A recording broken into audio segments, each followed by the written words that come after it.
Hello friends, स्वागत है आप सभी का आपके अपने यूट्यूब चैनल लर्निंग नीट पर। और जैसा कि कल ही मैंने आपको बताया था कि इंग्लिश जो है सुपर टेट यूपी टेट दोनों के लिए ही हम टॉपिक वाइज स्टार्ट करने वाले हैं और तरीके से पढ़ेंगे, यानी जिस तरीके से हम इजी से इजी वे में और चीज़ों को समझ सके, कोई भी चीज़ छूटे ना, एटसेट्रा एटसेट्रा। जो भी चीज़ें थी कल ही बता दिया था, तो वही चीज़ आज रिपीट हम नहीं करेंगे। तो यहाँ पे आज जो टॉपिक स्टार्ट करने वाले हैं हम अपनी series UP TET versus super TET में, वो है सेंटेंस। अब बात आप कहेंगे सेंटेंस डायरेक्ट तो नहीं आता। आपका जो टॉपिक, कोई भी चीज़ आप कोई भी लैंग्वेज पढ़ते हैं तो भाई पहले अल्फ़ाबेट आता है, वर्ड्स आते हैं, फिर उसके बाद जाके सेंटेंस आएगा। बिल्कुल सही है। और प्रश्न भी बनते हैं अल्फ़ाबेट से। प्रश्न आया भी है, पिछले सुपर टेट में ही आया था, है कि नहीं। फोनेटिक्स से रिलेटेड प्रश्न आपका आया था, तो लेकिन वो आपके सिलेबस में लिखा नहीं है कहीं भी। सबसे बड़ी बात है कि यूपी टेट का आप जब सिलेबस देखेंगे उठा के तो उसमें कहीं लिखा नहीं है। सुपर टेट के सिलेबस में तो मेंशन है ही नहीं कि क्या क्या टॉपिक आएगा। और मैंने आपसे प्रॉमिस किया है कि पहले आपको सिलेबस पढ़ाऊंगी और उसके बाद एडिशनल सारी चीज़ पढ़ाऊंगी, ताकि हमारा सिलेबस भी ना छूटे और वो चीज़ें जो एक्स्ट्रा में आ जाती हैं वो भी ना छूटें। तरीके से पढ़ेंगे, चीज़ों को समझते हुए पढ़ेंगे। चलिए शुरू करेंगे आज का सेशन। तो सेंटेंस, जैसा कल मैंने बताया था कि 1 से 2 मार्क्स आप इसको मान के चला करिए कि इतने ना मार्क्स का आ ही जाएगा। प्रश्न आने के कई तरीके हो जाते हैं। ज़रूरी नहीं है कि बस ऐसे दे दे प्रश्न की ये सेंटेंस है, बताइए इसमें से कौन सा कंपाउंड है या कॉम्प्लेक्स है। ऐसा नहीं है। सेंटेंस में एक तरह के सेंटेंस को दूसरे तरह के सेंटेंस में परिवर्तित करने का भी प्रश्न आ जाता है। ठीक है, सेंटेंस देखिए ये भी पूछ सकता है ये किस टाइप का सेंटेंस है, या फिर जो आपके ऐड हो एडिशनल कुछ वर्ड्स होते हैं जिनको ऐड करके, जो कि आगे मैं चल के आपको पढ़ाऊंगी, उनको ऐड करके सेंटेंस के रूप में परिवर्तन किया जाता है। ठीक है, वो चीज़ें भी सेंटेंस के ही अंतर्गत आपकी पूछी जाएंगी। सब्जेक्ट प्रेडिकेट पूछता है तो वो भी आपका सेंटेंस के अंतर्गत ही पूछा जाता है। ठीक है, इतनी चीज़ें क्लियर हुई कि सेंटेंस में सिर्फ आप एक चीज़ मान के मत चलिए, कई तरह से घुमा फिरा के प्रश्न पूछे जाते हैं। तो पहले सबसे हम तो समझ लेते हैं कि सेंटेंस होता क्या है ना। वैसे पता सबको है, लेकिन क्योंकि बहुत लोगों ने इंग्लिश नहीं पढ़ी है या फिर एक रिवीजन आप मान लीजिए, इसको हम एक बार देख लेते हैं कि जो हिंदी में जिसको हम वाक्य कहते हैं वही है हमारा सेंटेंस। तो a sentence is an arrangement of a group of words put together in a definite order that expresses a complete and meaningful sense.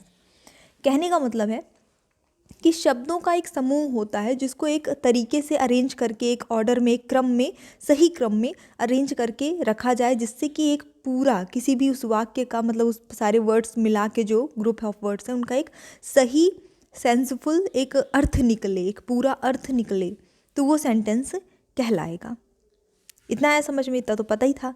समझना क्या है। अब आते हैं पार्ट्स ऑफ सेंटेंस में। कोई भी सेंटेंस है तो यहाँ पे एक चीज़ देख लीजिएगा, बहुत छोटा सा टॉपिक है आपका, 30 सेकंड इसमें आपको देना पड़ेगा। पार्ट्स ऑफ सेंटेंस पूछता है तो सब्जेक्ट प्रेडिकेट है। पार्ट्स ऑफ स्पीच पूछता है तो वो 8 जो कल मैंने आपको गिनाए थे, नाउन प्रोनाउन ये सारी, ये सब हैं। ठीक है, कंफ्यूज नहीं होना। कई लोग सोचते हैं पार्ट्स ऑफ सेंटेंस में कभी कभी कंफ्यूजन एग्जाम में जल्दी जल्दी में हो जाती है, वो हम टाइप समझ लेते हैं, अफर्मेटिव, निगेटिव, एटसेट्रा। नहीं, 2 ही पार्ट होते हैं किसी भी सेंटेंस के ओवरऑल में, सब्जेक्ट या प्रेडिकेट। सब्जेक्ट, वर्ब, ये वो सारी चीज़ें आपको, ऑब्जेक्ट, ठीक है, ये सारी चीज़ें आपको नहीं सोचनी है। सिर्फ और सिर्फ 2 ही होते हैं, सब्जेक्ट और प्रेडिकेट।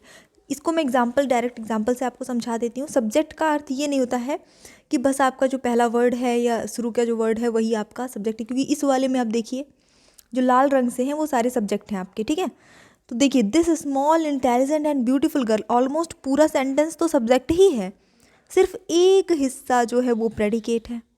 उसी जगह दूसरा सेंटेंस देखिए, द गर्ल्स, ये बस सब्जेक्ट है, बाकी सेंटेंस का पूरा जो हिस्सा है वो प्रेडिकेट है। तो एक जो ये अवधारणा है, क्योंकि इंग्लिश में क्या होता है ना, कई बार शॉर्टकट के चक्कर में हमने कॉन्सेप्ट्स को तरीके से पढ़ा नहीं होता है, आगे चल के कन्फ्यूज़न होती है। हमने पढ़ा है कि शुरुआत का जो 1-2 वर्ड रहेगा वही बस अगर सब्जेक्ट है, अगर शॉर्टकट में इस तरह से पढ़ लिया तो ये गलत हो सकता है।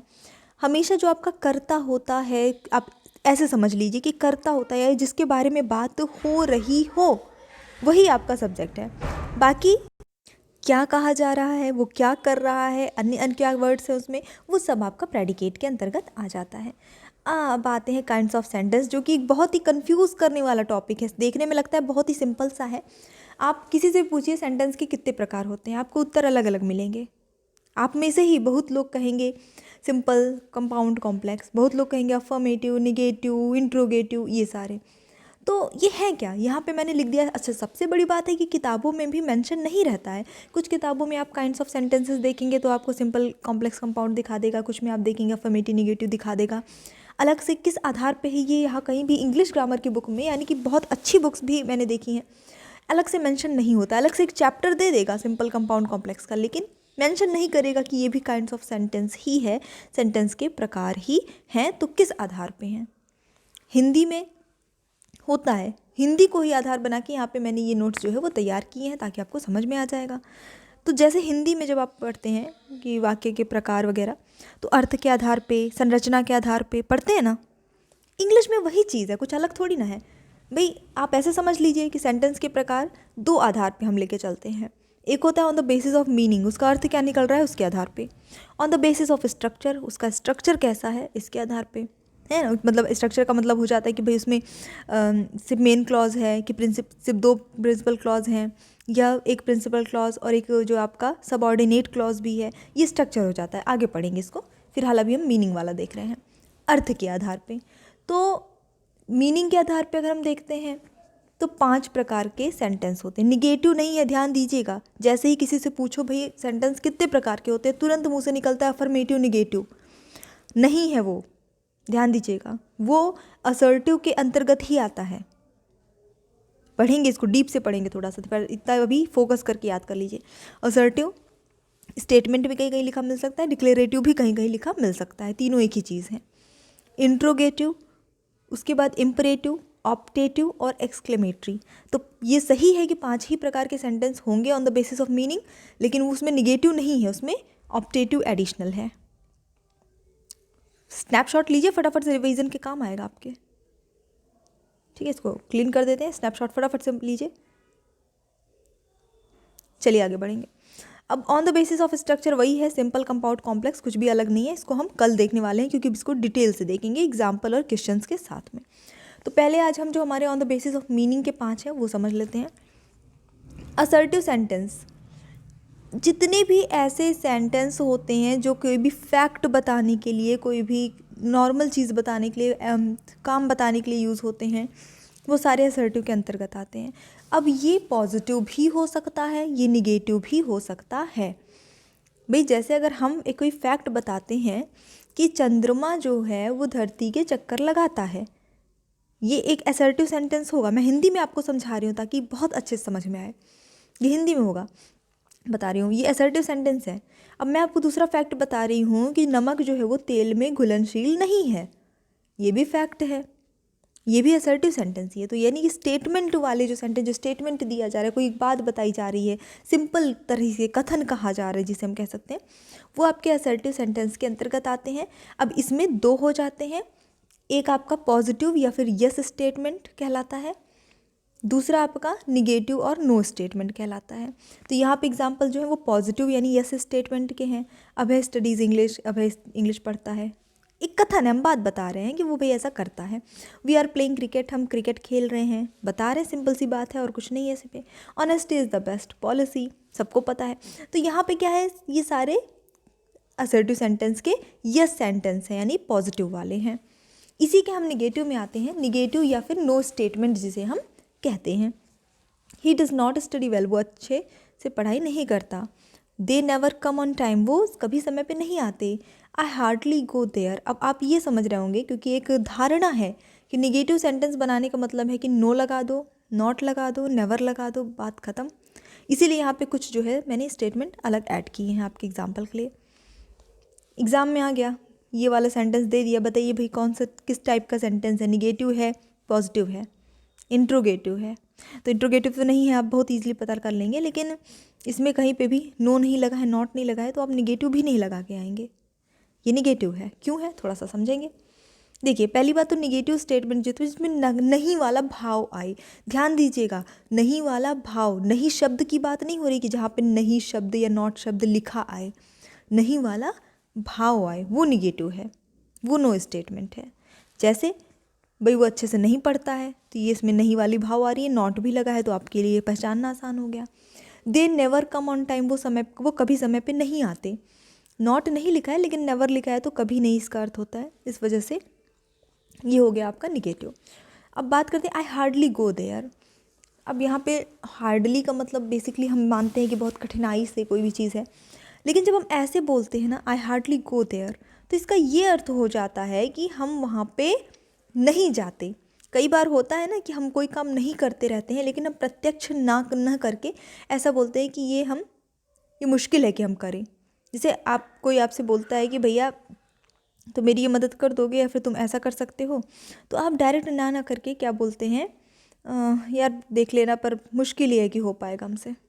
मतलब आप ना ही कर रहे हैं, लेकिन आपने ना शब्द का प्रयोग नहीं किया है। आपने बोला मुश्किल है कि मुझसे हो पाए, मुश्किल है कि मैं कर पाऊँ, मुश्किल है कि मैं आज पहुँच पाऊँ।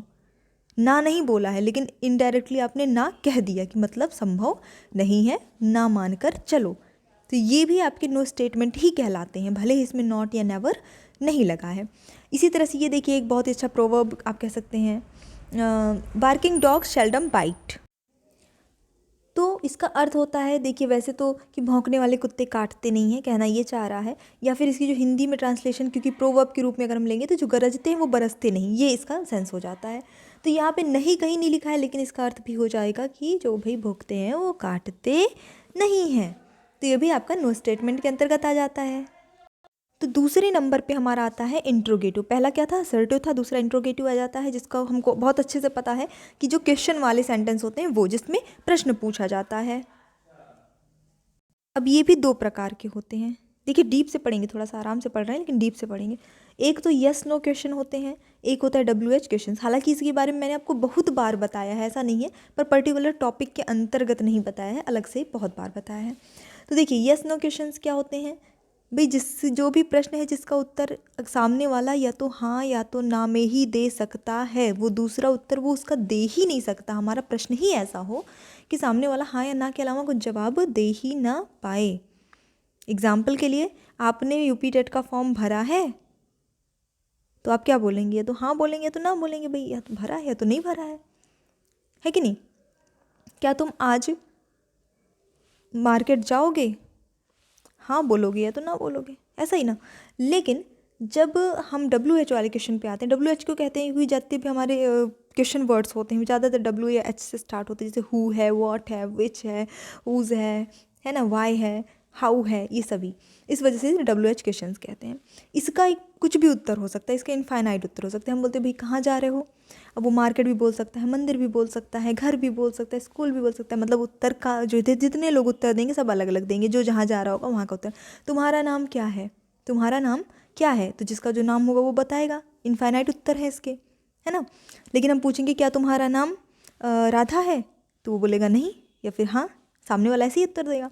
तो ये फ़र्क होता है yes no questions, yes no questions और WH क्वेश्चंस में। थोड़ा सा हम इसके स्ट्रक्चर को देख लेते हैं फटाफट से, बस 1 मिनट में। हमेशा जो हमारे एस नो वाले क्वेश्चंस होते हैं वो एलेक्सरी वर्ब से स्टार्ट होते हैं, यानी जो हेल्पिंग वर्ब आपकी होती है, इज़ है, एम है, आर है, डू है, डज है, डिड है ना, या फिर मॉडल्स आपके आ जाते हैं, शुड है, कैन है, इनसे स्टार्ट होता है। उसके बाद हम सब्जेक्ट को रखते हैं, फिर जो हमारा मेन वर्ब होता है, और फिर हम उसका जो भी अदर वर्ड रहते हैं वो रख देते हैं। एग्जाम्पल भी इसके दे देती हूँ। मान लीजिए जैसे अभी अभी बना लेते हैं, do you know me, do you know me, ये हमारा एलेक्सरी वर्ब हो गया डू, सब्जेक्ट हो गए यू यानी आप, मेन वर्ब क्या हो गया, जानने की बात हो रही है तो नो, और यहाँ पे अदर वर्ड में मी आ गया। तो डू यू नो मी, क्या तुम मुझे जानते हो, भाई जानते होगे तो हाँ बोलोगे, नहीं तो ना बोलोगे, वहीं पे क्वेश्चन आपका उत्तर जो है ख़त्म हो जाएगा। WH में क्या है कि 2 स्ट्रक्चर्स होते हैं। एक तो होता है कि क्वेश्चन वर्ड लिख के, वर्ब लिख के सीधे आप अदर वर्ड लगा दो। कई बार जो है क्वेश्चन आपके लॉन्ग होते हैं, जैसा कि किताब देखें आप लोग, बच्चों की जो किताबें होती हैं इंग्लिश की या इंग्लिश मीडियम की किताबें, उसमें जैसे क्वेश्चंस होते हैं तो वाई डिड, विच तो रहता है, वाई डिड, हाउ डिड, ऐसा मतलब इस तरह से करके क्वेश्चन रहता है। तो उसमें आपने ध्यान दिया होगा कि पहला जो है WH वर्ड है, क्वेश्चन वर्ड है, उसके बाद डिड जो लगा है वो एलेक्सरी वर्ब है, यानी कि हेल्पिंग वर्ब है, और फिर subject, main verb, other words वगैरह सब कुछ लगा के क्वेश्चन मार्क लगाते हैं। तो 2 तरह के इंट्रोगेटिव सेंटेंस होते हैं। आपने ये चीज़ जान लिया, आगे बढ़ेंगे। ये सिर्फ इंट्रो है, क्वेश्चन सेट अलग से होगा इसका। Help the poor, imperative sentence होते क्या हैं, जिसमें हम कोई एडवाइस दे रहे हैं, रिक्वेस्ट कर रहे हैं, कमांड दे रहे हैं, ऑर्डर दे रहे हैं। जैसे हेल्प द पुअर, एक एडवाइस दे रहे हैं कि भाई गरीबों की मदद किया करो, मदद करनी चाहिए, ठीक है। चाहिए नहीं, चाहिए तब लगेगा जब शुड लगेगा, पर करा किया करो। कम ऑन, आ जाओ, एक तरह से ऑर्डर दे रहे हैं, आओ, है ना। Please give me a glass of water, कृपया मुझे एक गिलास पानी दे दो, ये रिक्वेस्ट है। तो इससे जितने भी इस तरह के सेंटेंस होते हैं वो इम्परेटिव सेंटेंस कहलाते हैं। आगे बढ़ जाएंगे। ऑप्टेटिव, ऑप्टेटिव क्या होते हैं? जो हम कोई प्रेयर करते हैं, कोई प्रार्थना करते हैं, कोई विश करते हैं किसी के लिए ईश्वर से, वो सब ऑप्टेटिव सेंटेंस के अंतर्गत आ जाते हैं। जैसे यहाँ पे एच कैपिटल हो गया, इसको इग्नोर करिए। Wish you a happy new year, यहाँ पे हम आपको शुभकामनाएं दे रहे हैं, तो वो ऑप्टेटिव सेंटेंस है। मे यू लिव लॉन्ग, है ना, मतलब कि ईश्वर करे कि आप बहुत लंबी जीवन जिए। मे यू बी सक्सेसफुल, यानी कि काश आप, या फिर ईश्वर करे कि आप सफल हो जाएं, ठीक है, जैसा मैं आप लोगों सभी लोगों के लिए विश कर रही हूँ। तो कुल मिला के ये जो हम प्रेयर करते हैं, जो हम शुभकामनाएं देते हैं, जो हम विशेष करते हैं, वो सभी आपके ऑप्टेटिव सेंटेंस के अंतर्गत आ जाते हैं। और बहुत इसमें माइनर सा डिफरेंस होता है, ऐसा मत समझिएगा कहीं भी में से प्रश्न मतलब क्वेश्चन सेंटेंस या कुछ भी सेंटेंस है तो आप इसको फटाफट से आप किसको ऑप्टेटिव समझ लीजिए। नहीं, मे आई टेक योर पेन, क्या मैं आपकी पेन ले सकती हूँ, ये भी तो मे से स्टार्ट हुआ है ना, पर इसके बीच पीछे जो है क्वेश्चन मार्क लगा रहेगा और ये इंट्रोगेटिव सेंटेंस होगा। जबकि मे यू लिव लॉन्ग और उसके पीछे हमेशा आपका एक्सक्लेमेटरी साइन लगा रहेगा और वो आपका हमेशा ऑप्टेटिव सेंटेंस होगा। ये थोड़ा सा फ़र्क है, क्लियर हो गया। आगे बढ़ेंगे। एक्सक्लेमेटरी सेंटेंस में आते हैं जिससे हम सभी परिचित हैं।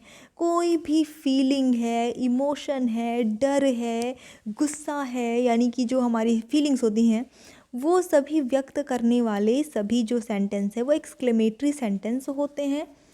पहचान ये है कि इसके पीछे जो है आपके एक्सक्लेमेशन मार्क जो है ये लगा रहता है। अब यहाँ पे आप देख रहे हैं नहीं लगा है, तो यहाँ पे एक इंटरजेक्शन जुड़ा हुआ है। पार्ट्स ऑफ स्पीच में हम पढ़ेंगे इसको। इंटरजेक्शन जुड़ा हुआ है, उसके बाद आपका एक्सक्लेमेशन मार्क भी लगा है, तो कंफ्यूज नहीं होना है। हाउ ब्यूटीफुल, कितनी सुंदर है। Hurray we have won the match, खुशी है यहाँ पे, है ना। वाह, हम मतलब मैच जीत गए, मज़ा आ गया एकदम से। हाउ डेयर यू, गुस्सा गुस्सा दिखा रहे हैं, मैं हिम्मत कैसे हुई, हाँ, ये वाली फीलिंग आ रही है। तो जहाँ पे भी इस तरह की फीलिंग्स हैं, इमोशंस आ रहे हैं, ऐड हो रहे हैं जिस भी सेंटेंस में, वो एक्सक्लेमेटरी सेंटेंस हो गया। तो ये आपने अर्थ के आधार पे जितने भी सेंटेंस के प्रकार होते हैं पांचों का इंट्रोडक्शन देख लिया। जो आपकी कन्फ्यूजन्स थी वो सबसे ज़्यादा निगेटिव को लेकर थी, वो आ गई। अफर्मेटिव निगेटिव दोनों अलग अलग हैं, लेकिन असर्टिव के अंतर्गत ही आपका निगेटिव भी आ जाता है, ठीक है। जब टेंस आप पढ़ते हैं तो उसमें टेंस मैंने भी पढ़ा है, तो अफर्मेटिव अलग लिखा है, निगेटिव अलग लिखा है। लेकिन जब असर्टिव पढ़ेंगे, टाइप्स ऑफ सेंटेंस पढ़ेंगे, तो वहाँ अफर्मेटिव मत लिखिएगा, वहाँ असर्टिव लिखिएगा, उसके अंतर्गत आपका निगेटिव भी आ जाता है।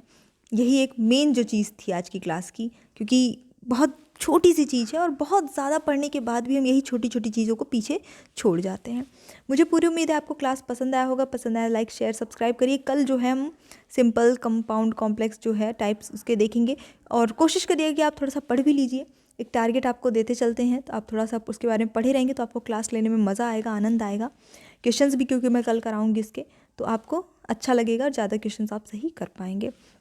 सो thanks for watching, keep studying and bye.